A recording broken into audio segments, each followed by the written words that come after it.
Bonjour, mon nom est Ève Lamontagne et je suis citoyenne de Kentley depuis environ 13 ans. Lorsque j'ai vu un message sur Facebook publié par un de nos conseillers municipaux au sujet de Transcolline, j'ai décidé d'investiguer un peu plus sur ce dossier. J'ai pris l'initiative de créer un sondage en ligne sur les services de Transcolline pour avoir le pouls de la population sur ces services. Voici les résultats du sondage qui a été promu seulement sur la plateforme Facebook. La période du sondage était du 13 octobre au 22 octobre 2022. Et j'ai reçu 276 réponses.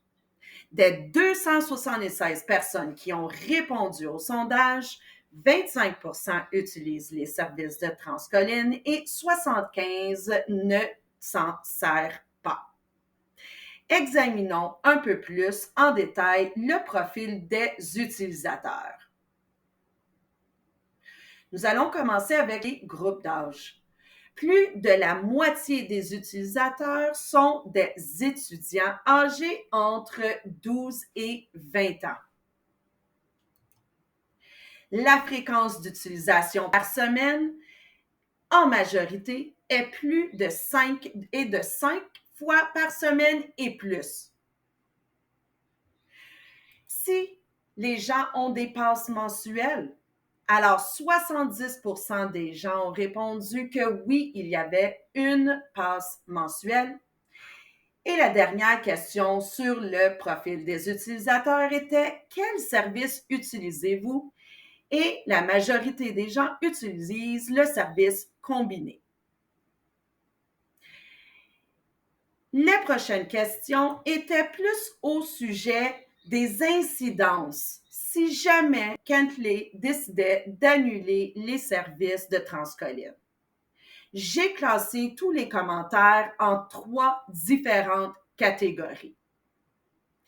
La première était à 63%. Ceci donnerait une incidence qu'il aurait une perte de transport vers l'école et le cégep.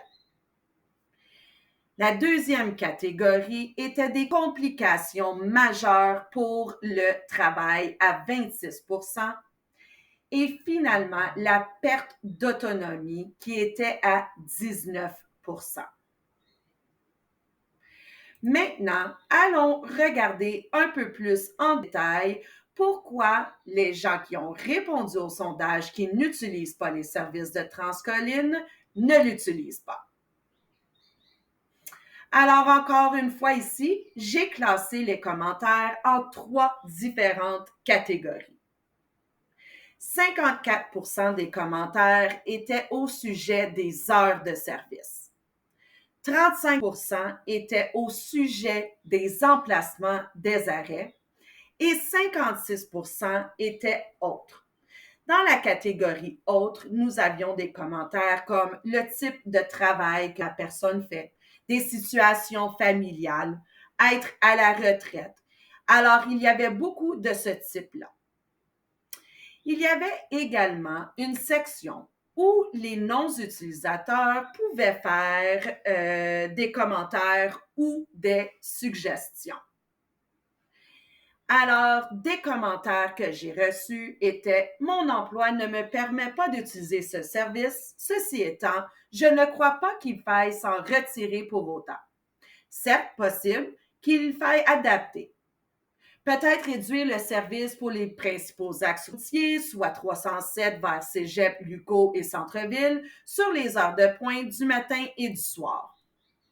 Je crois que l'on doit garder le service d'autobus, même si je ne le prends plus. Je sais qu'il y a un service au cas où j'en aurais du besoin. Les gens sont habitués au service et qui est essentiel pour certains. Nous ne pouvons pas juste l'enlever comme ça. Nous l'avons, gardons-le. On se rappelle, ceci sont des commentaires et des suggestions des non-utilisateurs. Je ne l'utilise pas car je suis en télétravail. Toutefois, advenant un retour en présentiel, il est possible que je l'utilise. Je trouve important de poursuivre ce service malgré l'effort que ceci engendre. J'espère que mon fils, qui entrera au secondaire en 2024, pourra prendre Transcolline. Maintenant que les fonctionnaires retournent graduellement au travail et pensons surtout aux jeunes étudiants, ce service continuera certainement à bien servir notre population. Il est trop tôt de condamner ce service. Le service doit rester, mais s'adapter aux besoins des usagers. Je comprends que ceci peut être une période qui semble difficile car moins d'usagers, mais ce moyen de transport est nécessaire à Kentley, qui est une ville grandissante et qui doit suivre son évolution.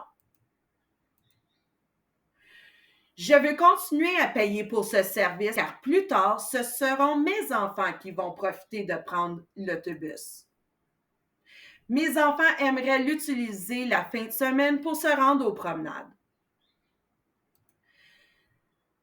Dans la section des non-utilisateurs, j'ai seulement eu 6 commentaires sur 241 qui soutenaient l'abolition de Transcolline à Kentley.